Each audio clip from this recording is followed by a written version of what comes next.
भीम नमो बुद्धाय सभी साथियों को। साथियों, इस वक्त की सबसे बड़ी खबर निकल के आ रही है। आपको बताएं साथियों, बहुजन समाज पार्टी के सुप्रीमो बहन कुमारी मायावती ने जिस तरीके से उत्तर प्रदेश उपचुनाव और वहीं महाराष्ट्र विधानसभा आम चुनाव और वहीं झारखंड प्रदेश के आम चुनाव के नतीजे आए, तो उसके बाद बहुजन समाज पार्टी की सुप्रीमो बहन कुमारी मायावती की बड़ी प्रतिक्रिया सामने आई है और जमकर बरसी है इस मामले पर। उन्होंने उपचुनाव के नतीजे और विधानसभा आम चुनाव के नतीजों पर जमकर बरसे। आखिर क्या कुछ उनकी बड़ी प्रतिक्रिया सामने आई है और क्या कुछ इस मामले को लेकर कह डाला है, वो आपके बीच रखेंगे। वहीं साथियों, बहन जी ने 6 बड़े बयान दिए हैं और बड़े ही प्रेस कॉन्फ्रेंस की है इस मामले पर। नतीजे के बाद पार्टी की सुप्रीमो बहन कुमारी मायावती ने अपनी बड़ी प्रतिक्रिया दी है ईवीएम को लेकर। और वहीं बहन जी ने उत्तर प्रदेश और अन्य राज्यों में विधानसभा के उपचुनाव न लड़ने की घोषणा कर दी है। और वहीं साथियों, बहन जी ने सीधा भाजपा सहित कांग्रेस पर निशाना साधा है। और वहीं सीधा बहन जी ने इशारों में चंद्रशेखर पर भी हमला बोला है।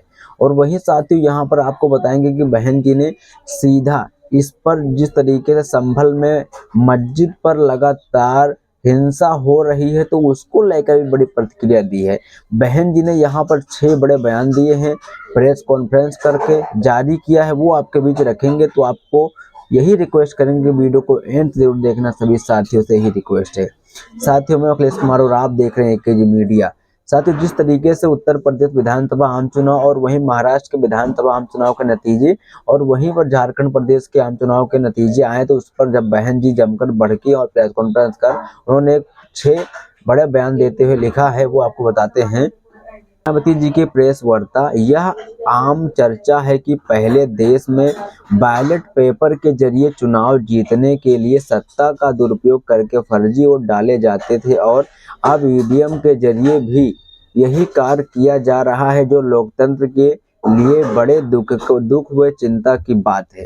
तो यहाँ पर बहन ने साफ साफ कह दिया कि पहले तो बैलेट पेपर का दुरुपयोग करके ऐसे वोट डाले जा रहे थे और अब ईवीएम का दुरुपयोग करके ऐसे वोट डाले जा रहे हैं, तो यह बहुत ही चिंता की बात है।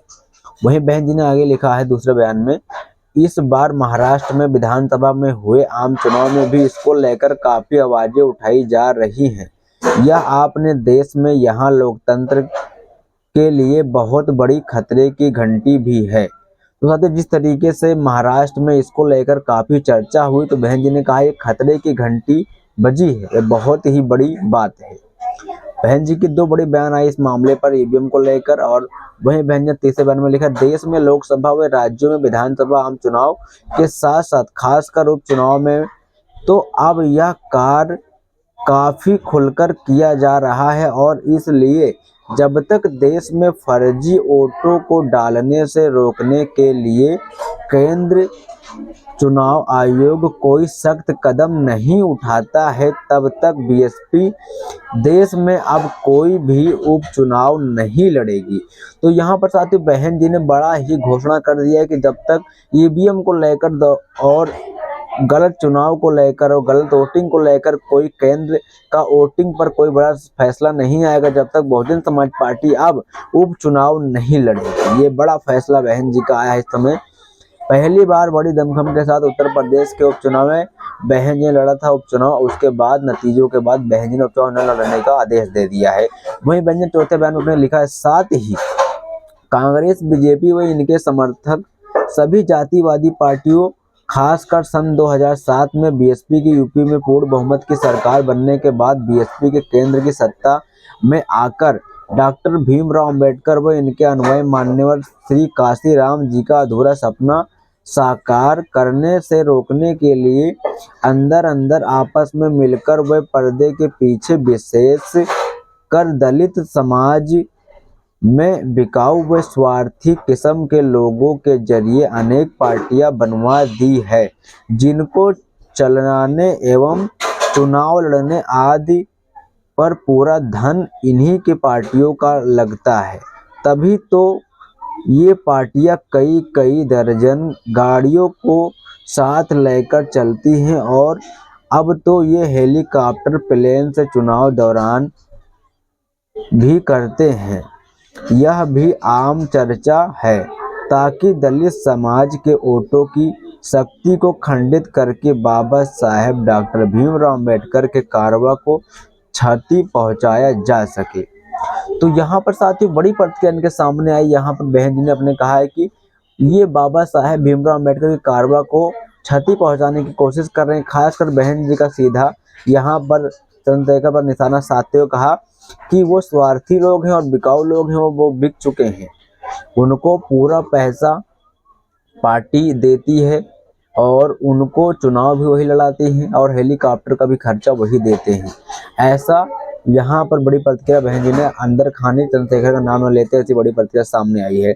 और वहीं साथियों आपको बता दें यहाँ पर बड़ी प्रतिक्रिया बहन जी ने लिखा है अपने 5वें बयान में, अब तो ये किसी विरोधी जातिवादी पार्टियां अब खुद को भी वोट ट्रांसफर करवाने के लिए हर राज्य में 1-2 सांसद व विधायक भी जितवा कर भेज रही है, जिस पर घातक प्रवृत्ति को SC, ST, ओबीसी व अल्पसंख्यकों को आपस में लड़ाकर रोकना जरूरी।